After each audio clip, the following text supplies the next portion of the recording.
Merci, mesdames, messieurs, merci d'avoir suivi cette édition. À présent, donc, le magazine. Nous allons voir tout de suite le reportage du jour qui porte aujourd'hui sur la politique.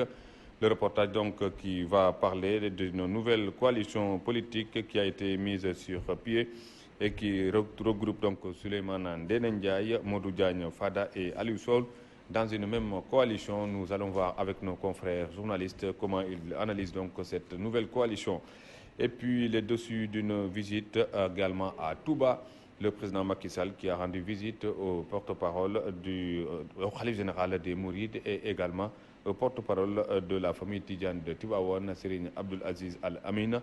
Nous allons voir également le menu avec la presse du jour qui est largement revenue sur cette tournée du chef de l'État. Notre invité, c'est Souleymane Diallo, le coordinateur du Grand Cadre et porte-parole du FUS. Nous allons également parler avec lui de la situation de l'école, mais également de cette crise qui a été désamorcée et également au grand plaisir des autorités sénégalaises, mais également des acteurs de l'éducation. Nous allons en parler tout à l'heure, de même que le mouvement syndical. Mais tout de suite, nous allons voir le reportage du jour. Ndéné Ndiaye, Modou Diagne Fada et Aliou Sow qui se retrouvent dans une coalition. Nos confrères journalistes analysent ces retrouvailles et pensent que ça peut être bénéfique au régime en place, notamment au président Macky Sall. Reportage Ndiabité. Les retrouvailles entre Souleymane Ndéné Ndiaye, Modou Diagne Fada et Aliou Sow ne laissent pas indifférents ces analystes politiques et chacun y va avec ses propres analyses. Donc c'est la coalition des faibles. Ce sont les faibles qui se réunissent pour représenter quelque chose dans ce Sénégal politique. C'est de bonne guerre.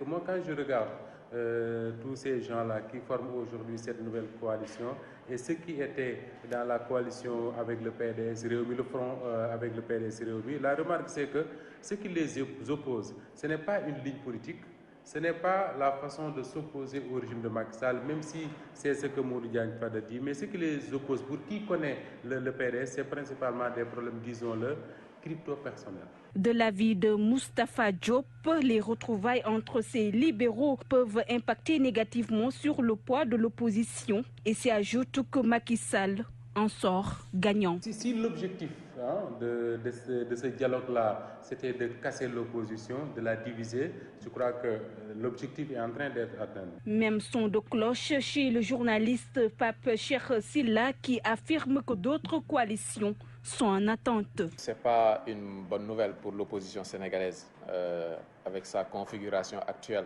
Il y aura des coalitions, des sous-coalitions, des sous-groupes au niveau de l'opposition jusqu'aux législatives, ensuite à la présidentielle. S'il y a ballottage favorable ou défavorable, c'est selon. Donc ces groupes vont se retrouver pour faire face à un régime en place ou pour aller renforcer le régime qui serait en bonne position. Hommes des médias, les retrouvailles entre ces trois libéraux peuvent être vues comme un PDS bis, mais ils émettent quelques réserves. C'est surtout une tradition au Sénégal. Au Sénégal, on n'aime pas se retrouver dans des entités où on ne joue pas les premiers rôles. Donc c'est comme ça qu'on a pratiqué la politique depuis longtemps. D'abord, ils ont tout approuvé. Rien ne sera donné. Souleymane Ndéné Ndiaye, ce n'est pas n'importe qui dans le Sénégal politique. Il fut Premier ministre. Tout de même, Diagne Fada comme Aliou Sow ont été longtemps ministres de leur République, députés également dans ce Sénégal. Oui, ils ont un carnet d'adresses très fourni. C'est clinquant comme nom, mais par rapport à leur poids politique véritable du moment, tout reste à prouver. À part le PS qui essaie d'avoir une nouvelle vie avec le groupe de Khalifa Ababacar Sall notamment, tout le reste c'est des fils de Wade. Le président Macky Sall, Idrissa Seck, Oumar Sarr, Souleymane Ndéné Ndiaye, Modou Diagne Fada, tout ce que vous voulez, c'est des fils de Wade. Donc c'est l'héritage de Wade qui est en train d'être perpétué. Et nous en arrivons maintenant à l'invité de la rédaction, l'invité donc du magazine. Il s'agit de Souleymane Diallo, le secrétaire général du CELS, porte-parole du FUS, mais également coordinateur du Grand Cadre. Souleymane Diallo, bonjour. Bonjour Ousmane. Voilà, après donc cette crise, tout est bien qui finit bien, on peut dire, puisque la crise avait un peu duré, en tout cas du côté des autres syndicats. À un moment donné aussi, il a fallu l'intervention de certains acteurs, notamment religieux, pour désamorcer la bombe. Et vous, de votre côté, vous aviez très vite donc levé ce mot d'ordre à un moment donné. Donc, est-ce que vous avez vu déjà tout cela venir? Je vous remercie d'abord et se féliciter de ce dénouement heureux. Au niveau du Front unitaire des syndicats de l'enseignement, nous avions suspendu depuis le 6 mai. Et à l'époque, je pense que nous avions compris que le moment était venu de capitaliser les propositions ou les annonces faites par le président de la République dans son message à la nation, un message solennel. Annonce qui a également été déclinée au cours d'une plénière le 6 mai par le gouvernement du Sénégal sur des points importants tels que les mises en solde à hauteur de 10 000, mais également le paiement de la dette de 24 milliards et quelques et la dématérialisation sur les lenteur administratives. C'était des points extrêmement importants pour la carrière des enseignants. Certes, il y avait encore insatisfaction sur la question indemnitaire, mais nous avons pensé qu'il était bon, dans un contexte pareil, à un mois de la fin des enseignements apprentissages, de la fin de l'année scolaire, de capitaliser, mais également accepter aussi ou écouter, être à l'écoute de la communauté éducative, qui était très inquiète sur l'avenir de l'école. Donc voilà les raisons qui nous ont amenés à capitaliser, parce que nous savions que parfois il faut savoir lire une situation syndicale, c'est extrêmement important. Savoir faire la grève, savoir s'arrêter. Savoir s'arrêter, donc, mais pour savoir s'arrêter, il faut d'abord savoir faire une bonne lecture du contexte et de la situation syndicale. Savoir s'arrêter, effectivement, pour ne pas aller trop loin, parce qu'en allant trop loin, on hypothèque non seulement l'avenir de l'école, mais également on met en danger la carrière des enseignants, on met en danger l'école publique. Et je pense que, heureusement, qu'il y a eu ce dénouement, mais sinon, je pense que si radiation il y avait eu, donc ce serait quand même dommage et catastrophique. Il ne fallait pas en arriver là. Donc pour nous, à un moment donné... Et qui allait être responsable, le gouvernement ou ce sont les enseignants qui allaient être artisans de leur malheur? D'abord, responsabilité morale du gouvernement qui n'aura pas respecté ces accords signés depuis plus d'une décennie. Mais également, je pense que dans un conflit pareil, comme quelqu'un le disait, danser autour donc de l'abysse, c'est extrêmement dangereux. Et là, tout un chacun serait responsable, des responsabilités partagées, et par le gouvernement et par la partie syndicale. Parce que nous avons compris que si le gouvernement fait preuve de responsabilité, il ne faut pas le suivre dans son irresponsabilité. Parce qu'à l'arrivée, ce qui est en jeu, ce n'est pas le gouvernement du Sénégal. Ce qui est en jeu, c'est l'avenir de l'école, c'est l'avenir de notre pays. Et nous considérons que l'école, l'éducation et la formation constituent ou doivent constituer le socle vraiment pour l'émergence de notre pays. Et à ce moment-là, il fallait quand même s'arrêter. Et je pense qu'aujourd'hui, quand même, nous ne regrettons pas d'avoir suspendu le 6 mai, parce que depuis lors, le gouvernement n'a pas fait de nouvelles propositions. C'est la situation donc, du 6 mai qui est toujours là. Et nous, l'ayant compris, effectivement, et voulant être cohérents aussi dans notre démarche, donc nous avons continué le dialogue et la concertation avec le gouvernement, ce qui nous a amené donc, la semaine dernière à rencontrer 2 ministres du gouvernement, le ministre de la fonction publique, le ministre du budget, et avant-hier seulement, lundi, nous avons rencontré le ministre de l'Éducation nationale, donc sur des questions fondamentales, à savoir d'abord le respect des accords, surtout ceux qui ont été déclinés à la séance du 6 mai, et en particulier l'échéancier qui a été défini par le gouvernement. Vous avez mis du bémol, mais pourtant le gouvernement continue d'auditionner, de donner des réquisitions. Oui, bon, non, là, je pense que ce sont 2 situations totalement différentes. Je pense que les réquisitions, donc c'est la suite donc de la lutte qui a été poursuivie par nos autres camarades syndicalistes. Donc cela n'a rien à voir avec le suivi des accords. Mais les ponctions ne vous épargnent pas? Non, effectivement, je reviendrai donc sur les ponctions, parce que la rencontre avec le gouvernement, avec les différents ministres, ont porté d'abord sur le respect des accords, effectivement, les échéanciers, parce que pour nous, c'est ça le plus important d'abord, c'est que les accords soient respectés, que les échéanciers donc soient respectés. Nous avons également abordé avec ces 3 ministres membres du gouvernement la question des ponctions donc, sur les salaires, dont nous ne nions pas le caractère légal. Donc le débat ne porte pas sur la légalité des ponctions et même sur la légalité des réquisitions. Parce que ça également, je pense qu'il faut être sincère, il faut être républicain, il faut également être transparent. L'acquisition et les ponctions sur les salaires donc, sont organisées par une loi. Donc de ce point de vue, il n'y a pas de débat. Mais pour ce qui est des ponctions sur les salaires, effectivement, ce que nous avons dénoncé et continuons de dénoncer, et que nous avons également donc, dit clairement aux membres du gouvernement, le ministre de la fonction publique, le ministre du budget et le ministre de l'éducation avant-hier seulement, c'est que nous avons constaté vraiment donc, un abus sur les retenues pour faire de grève. Donc ça, quand même, je pense que c'est inacceptable. Cela a été certainement fait dans la précipitation. Et quelque part même, nous savons qu'il y a eu des règlements de compte entre enseignants et certains chefs d'établissement. Donc de ce point de vue, c'est inacceptable. Il faudrait que le gouvernement restitue donc, toutes les sommes qui ont été donc, retenues de façon illégale. Ça, vraiment, c'est la position du FUSE. Nous demeurons sur cette position. Et également, donc, je pense que nous l'avons fait connaître aux membres du gouvernement. Donc, notre responsable, donc, nous avons suspendu, bien que nous n'ayons pas encore satisfaction sur tous les points, parce que la lutte syndicale n'est jamais achevée. On ne peut jamais, il n'y a jamais un mouvement syndical où, au cours d'une année, on a eu satisfaction à 100%. Donc ça, on n'achève pas la lutte syndicale au cours d'une année.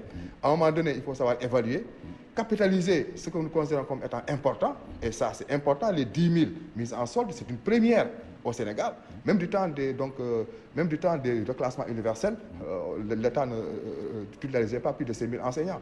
Mais cette année, nous avons 10 000, plus maintenant la dette qui va être payée, donc les 24 milliards, même si à partir, donc c'est jusqu'au 23 janvier. Pour nous, ça, c'était extrêmement important. Et l'autre point important qu'il fallait également capitaliser, comme je le disais tantôt, c'est la dématérialisation à partir donc, du mois d'août.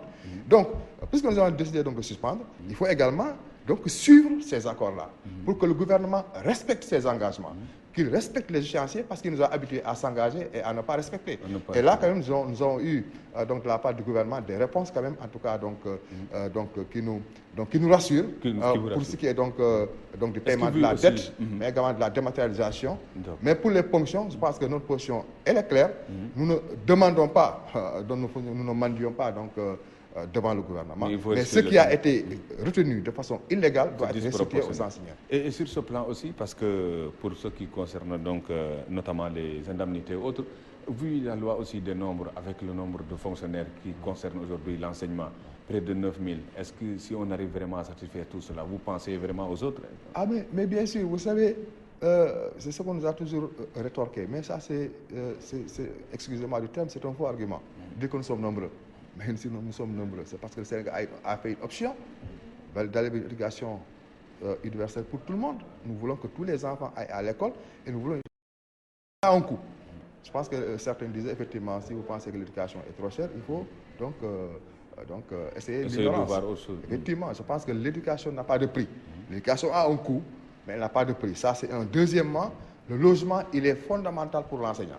Je pense que ce soit le PDF, donc avec ces trois composantes, accès, gestion et qualité, que ce soit le paquet actuellement donc, qui est centré donc, sur la qualité, nous savons tous qu'aujourd'hui, si nous voulons aller vers la qualité, il faut mettre les enseignants dans des conditions acceptables en termes de formation, mais également en conditions donc, de préparation. Vous aviez déjà les indemnités de recherche documentaire, oui, exactement, les indemnités de logement. Oui, bien sûr, oui, mais l'indemnité de logement, tout le monde sait qu'aujourd'hui, quand je le dis, tout le monde est d'accord. 60 000 francs, Ousmane, vous savez très bien que 60 000 francs ne peut même pas avoir une chambre à Dakar aujourd'hui, et même dans les capitales régionales.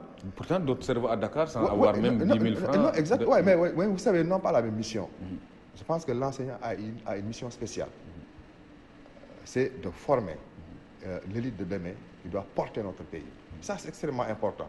Et voilà pourquoi également l'UNESCO, dans le cadre de ses recommandations, effectivement, a toujours mis le logement au centre donc, de la préoccupation et en demandant à tous les États de mettre les enseignants dans des conditions de logement acceptables, d'autant plus que la quasi-totalité du travail pédagogique se fait à la maison. Donc le logement pour l'enseignant, ce n'est pas une faveur, ce n'est pas un luxe, mais c'est un intrant. L'enseignant d'aujourd'hui, vraiment, comparé à celui d'hier, avec vraiment un certain nombre de faveurs, est-ce qu'on ne devait pas vraiment pouvoir observer une accalmie de quelques années au plan des revendications? Bon, non, Ousmane, vous ne verrez jamais un pays où les travailleurs ont pris la décision de ne plus revendiquer.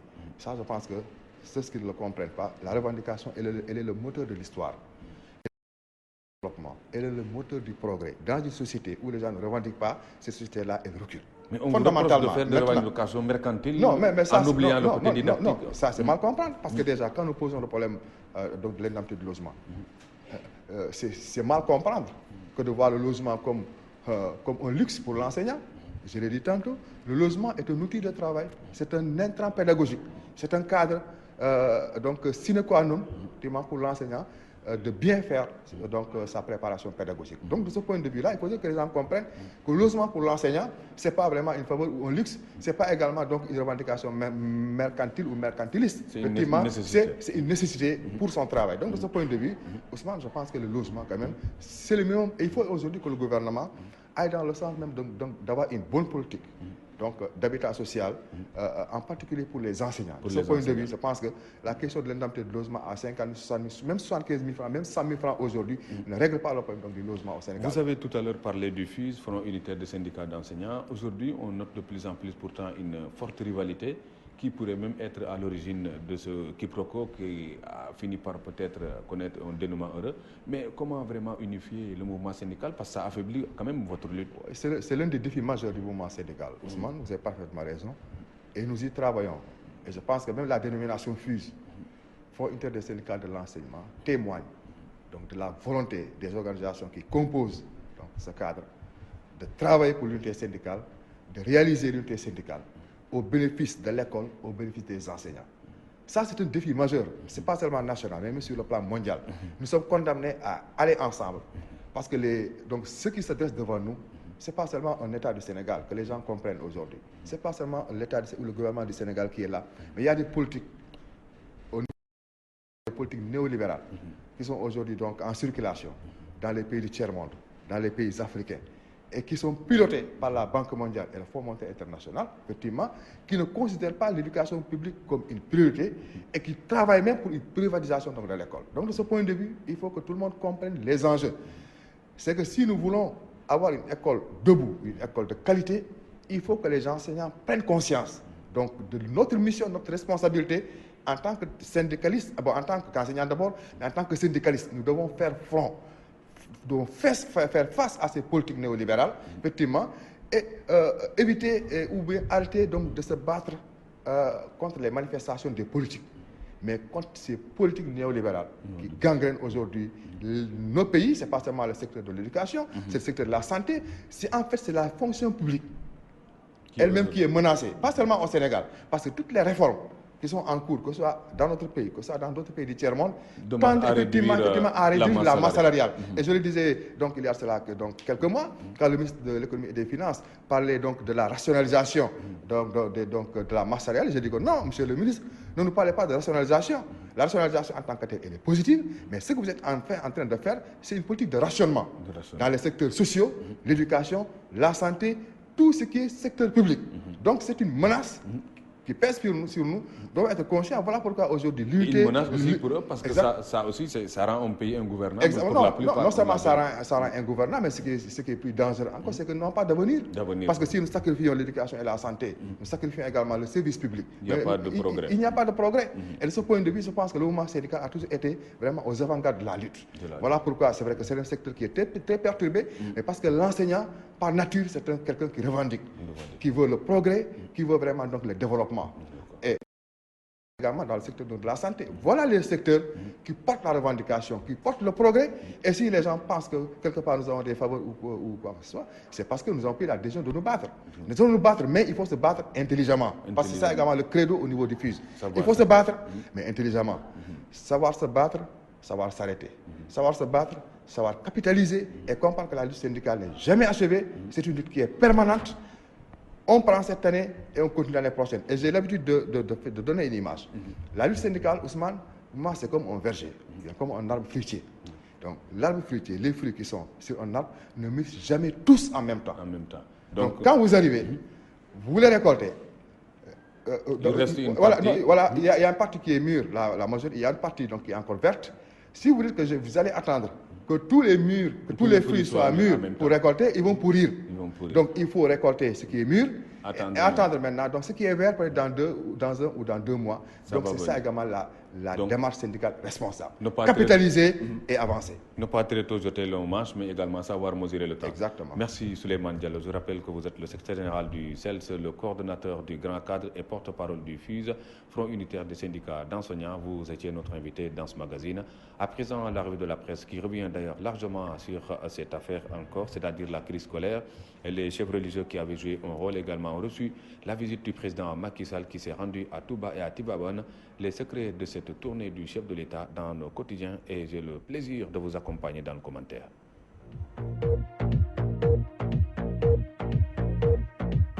Bonjour, j'ai décidé de libérer Karim et je ne reviendrai pas sur ma décision. Propos de Macky Sall repris dans Walf Quotidien. Il l'a dit au khalife général des Mourides, à en croire mon confrère qui rapporte les confidences de Cheikh Sidi Mokhtar Mbacké. Tous les foyers religieux sont favorables à la libération car le pays a besoin de paix, a déclaré le khalife. Repris dans Walfadjri encore, Karim va passer la Korité chez lui, révèle le journal Le Quotidien. D'ici la fin de l'année, c'était le délai que s'était fixé le chef de l'État pour gracier Karim Wade. Mais hier, devant le khalife général des Mourides, Macky Sall a indiqué que le fils de l'ancien président va passer la Korité chez lui. L'affaire Karim et le dialogue national, point clé est des huis clos entre le président de la République et les 2 chefs religieux dans le populaire qui demande ce que cachent les visites matinales de Macky Sall à Touba et à Tivaouane, 48 heures après le dénouement de la crise scolaire. Crise de l'école, dialogue national, libération de Karim Wade. Macky Sall s'explique à Touba et à Tivaouane. C'est le titre qui barre la une du Témoin quotidien. Ce que Macky a dit à Cheikh Sidi Mokhtar Mbacké et à Al-Amin et dans l'Observateur. À Touba, Karim Wade s'invite à l'audience. À Tivaouane, les enseignements de la crise scolaire au menu. Les dessous d'une visite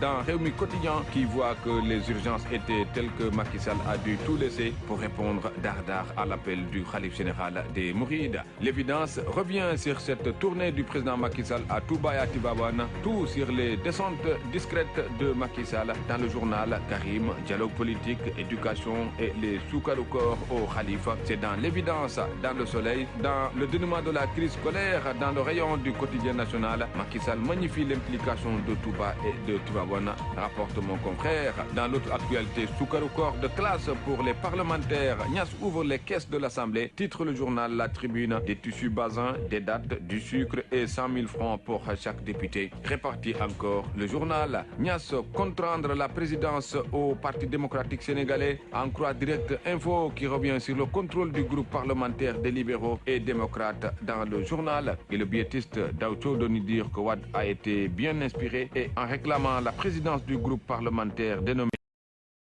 à travers une missive adressée à Moustapha Niasse. Le pouvoir semble avoir compris qu'une Assemblée nationale forte contribue au renforcement de la démocratie et de l'état de droit. Rendre à Aïda Mbodj ce qui appartient à Aïda Mbodj n'est que faire preuve de justice et d'équité, conclut encore Daoucho dans Direct Info. Dans Grand Place, dans l'intérêt supérieur des partis, l'opposition se retrouve, semble se réjouir mon confrère, frère ennemi, en réunion aujourd'hui, rapporte le journal. Conférence religieuse pendant le Ramadan, la traite des prêcheurs, l'enquête, le journal Enquête mène l'enquête ce matin. Les agendas des conférenciers sont bouclés 2 à 3 mois avant le jeûne. La plus petite somme que j'ai reçue dernièrement est de 300 000 francs CFA, révèle un chef religieux interrogé dans l'enquête du journal Enquête. Zoom Info est à Banjul ce matin. His Excellency Cheikh Professeur Edhaj Dr Yaya Abdou Aziz Djonkun Djamé Nasiruddin Babili Mansa. J'attaquerai le Sénégal. C'est son propos. Yaya Djamé qui fait encore peur.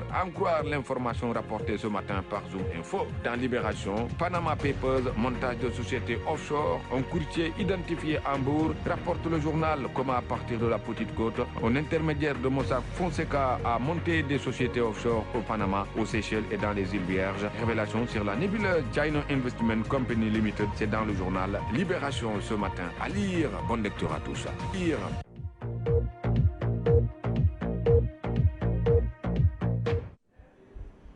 Merci à tous d'avoir donc suivi cette page magazine. Le Wolof revient après l'édition de Seydina Omar Ba. Ce sera aux environs de 14h20. Mesdames, Messieurs, merci d'avoir suivi. Passez une excellente journée. Au revoir.